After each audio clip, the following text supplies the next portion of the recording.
Hey guys. Um, Jennifer here. How you guys doing? So I wanted to tell you just a little bit about me. It might help you understand about why I'm on this journey, this quest, this mission.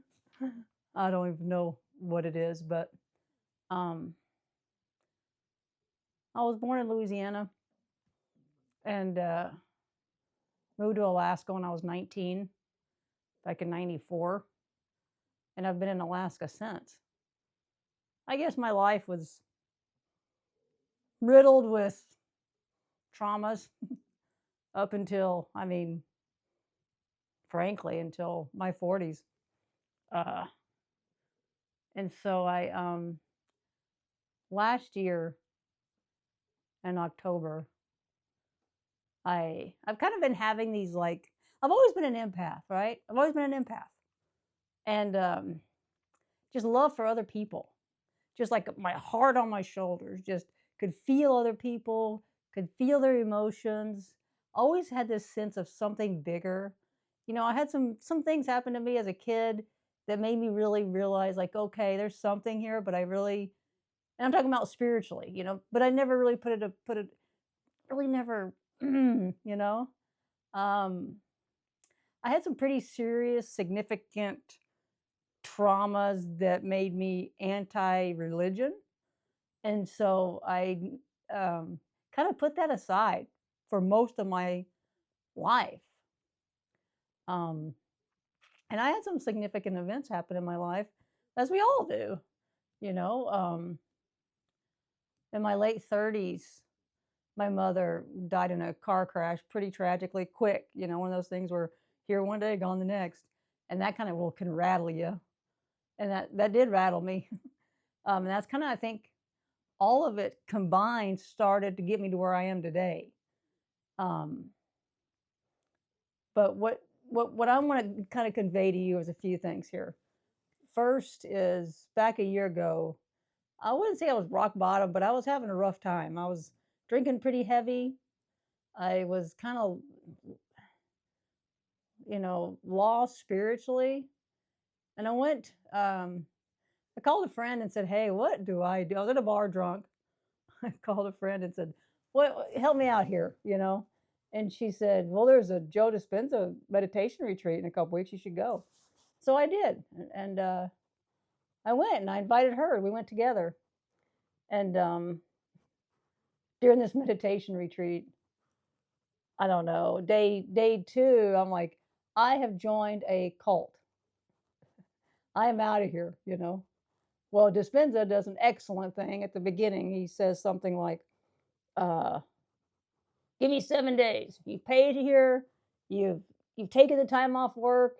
Just give me 7 days and see what happens in 7 days."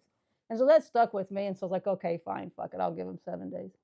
Well, I have a lung condition, pretty serious lung condition called interstitial lung disease, and I was wearing oxygen during this retreat. I mean, just a walk from through the hotel was requiring oxygen, and so it's pretty cumbersome. Anyway, during the retreat, day three, day two, I'm thinking I've joined a cult.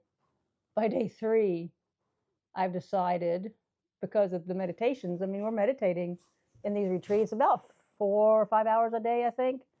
Um, and so so by 10 hours into meditations, I've decided that if this is a cult, I'm going to join it because I felt so much joy and happiness in my meditations and being around people that were meditating. It was something really beautiful. But it got me thinking for the first time about spirituality, for the first time in a long time, I guess. So that kind of started my quest for this. And so we've been doing this, it'll be a year here pretty soon because we're August 6th or 7th now. So, um, anyway, begins the story. And in one of my meditations most recently, I have kind of been guided to do this journey. And so here we are. So now, just a little bit of like who Jennifer is and why you should even listen to her if you want to listen. I was graduated from UAA with a degree in technology. I had a electronic technology. I'm a technology geek. I love that shit. And then I graduated college, and my husband at the time and I moved to the Kenai Peninsula in Alaska. We got a little trailer on a lake in a town called Kasilof. And there I decided I wanted to try to find a job. One of the jobs I applied with was through the Alaska State Troopers as a 911 dispatcher. No idea what that really was. I mean, obviously you answer 911 calls, but having no idea what that entailed. And boy, did it entail. It's a fast-paced job. It's a stressful job, very stressful job. And I mean, you're dealing with people at the worst of the worst. And but I loved it. My empathy was a tool I could use. My ability to multitask was a tool that I could use. My just love for people was utilized there. So I did that for 10 years, did cases from hostage negotiations to high-speed chases to murders to sex assaults to car crashes, along with your everyday stuff, reporting drunk drivers and people that ran red lights and someone locked their keys out. But I mean, all kinds of things. It was fun. You never knew what was going to be at the other end of that call. And so that started my kind of career into what has prepared me to do what I'm doing now. So after 10 years of that, politics and, it was time to move on. And the shift work was getting to me.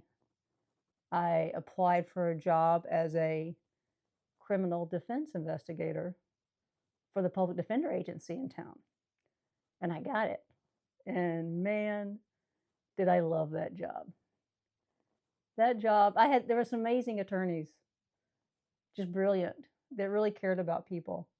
And it was a different pace. Like it was working on the different side, right? I mean, as a dispatcher, your colleagues and coworkers are law enforcement and fire and paramedics and EMS. And then as a public defender, your coworkers are the defense attorneys that are, questioning the law enforcement officers. So it was interesting to see both sides of things.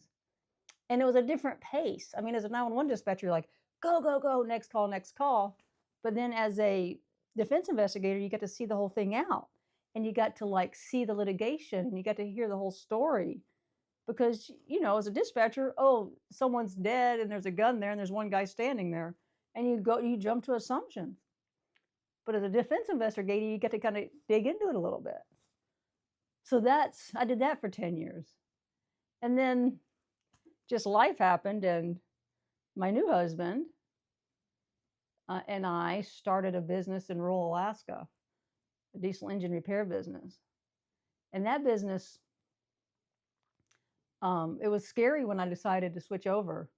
I mean, someone who'd been working for the government their whole life, now to go into the private sector where I have no guarantee of pension, no guarantee of health insurance, no guarantee of salary, frankly.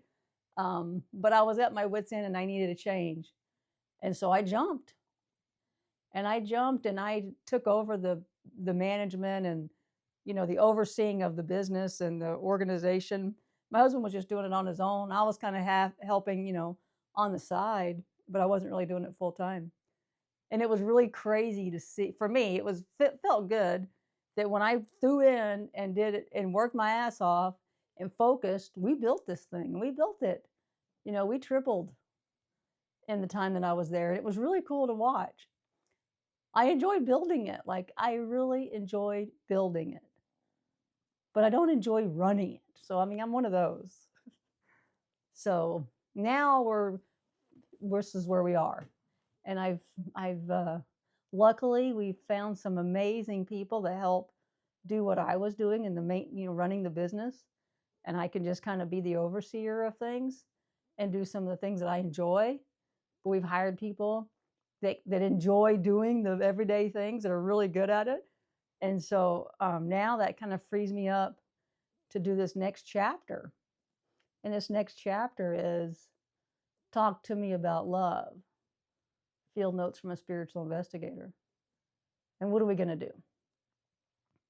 So what I'm going to do is there's two things that I've promised in meditations, that I've been asked of in meditations to do. And one of them is follow my intuition and just go where spirit calls. And two is to interview people that aren't used to being interviewed, people that aren't used to being heard. So those are two pretty easy things to do. So here we go. So my truck left. A friend of mine that I just met, but I consider her a friend because, man, we spent a week together, pretty intense retreat. And she said, isn't it going to be nice to have your trusted old pal, your truck, meet you in Washington? And I thought, yeah, I like that idea. So my trusted old pal, which I need to find a name for her, maybe it'll come to me. Or maybe we can get some suggestions. We'll be in Kent, Washington. Hopefully by August 20th is the plan. And then I land in Seattle to pick her up on the 22nd. And from there, I have one stop scheduled already. And then after that, it's kind of in the air. I have some things that I want to do. My only really deadline that I have is somewhere around September 17th. I'd like to be back in Joshua Tree to meet a friend where we're going to stay for a month. But after that, it's kind of open.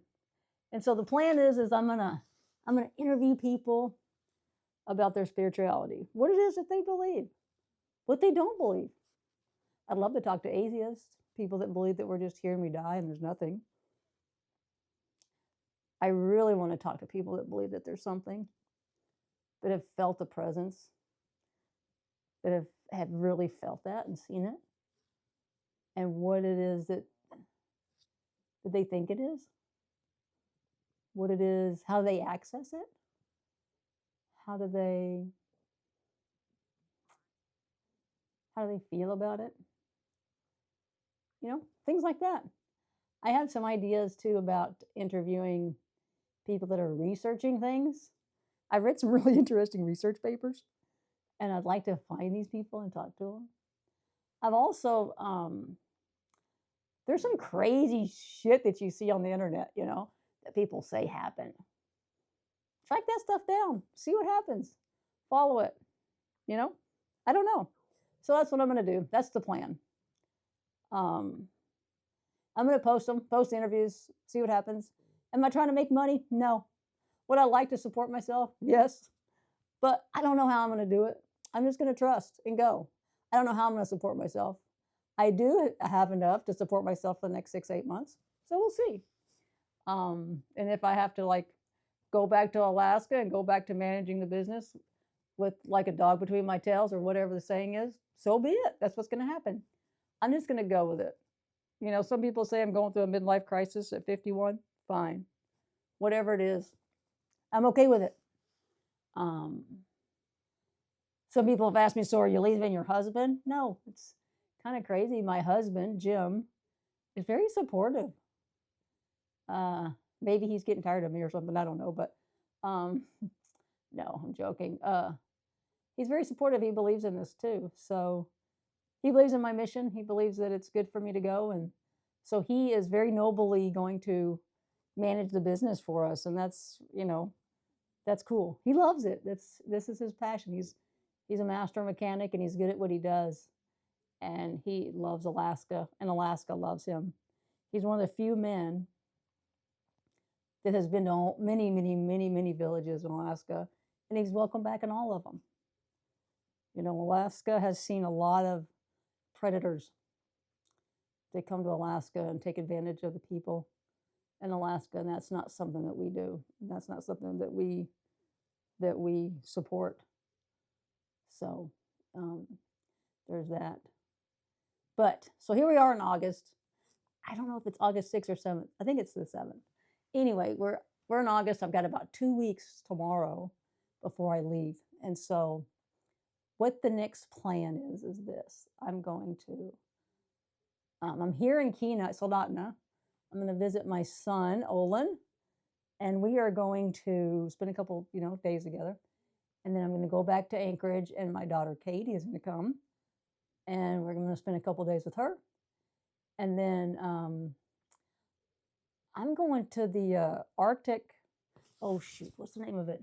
It's a psychedelic conference in Anchorage on the 15th and 16th of August, and there's some amazing speakers. Here, let me see. Sorry, there we go. There's some amazing speakers, and I'm really excited. I don't know if I'm going to interview them, but there's going to be some really cool people at this conference. And so, the Arctic Vision Retreat is what it's called. And so I'm just going to go. It's fascinating to me. Plant medicine is fascinating to me. I have partaked in plant medicine, and I believe that it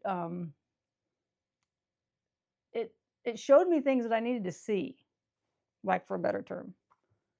And so I think there's a place for it.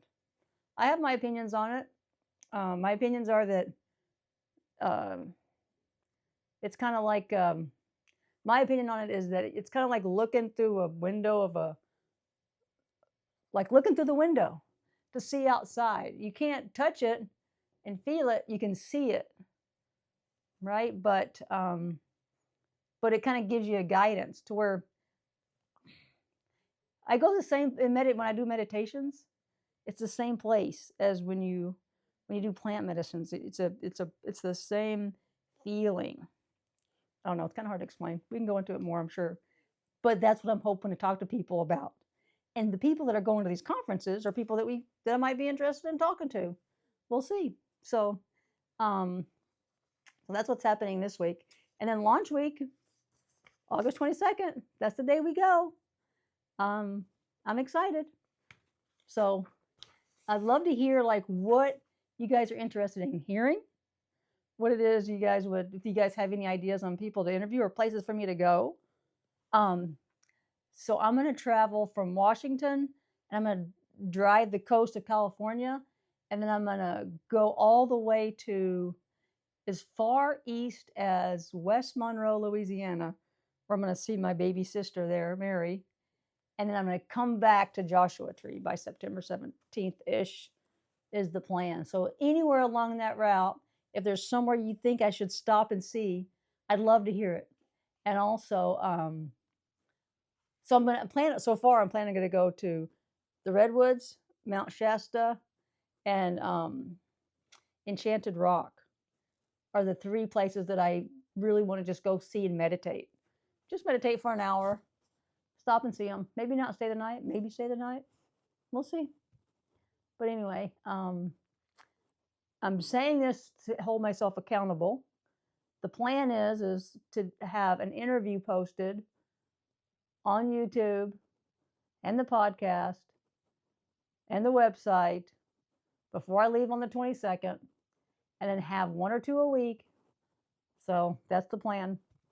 Anyway, hey, I look forward to seeing you guys. Thanks for listening to my diatribe. I'm sure there'll be more, but this is just me for now. The next one's going to be an interview of somebody. Who knows who it's going to be? I'm not going to tell you guys until I know. I got to edit them and all that. But anyway, stay safe, guys. Love you guys. Talk to you soon. Take care. Bye.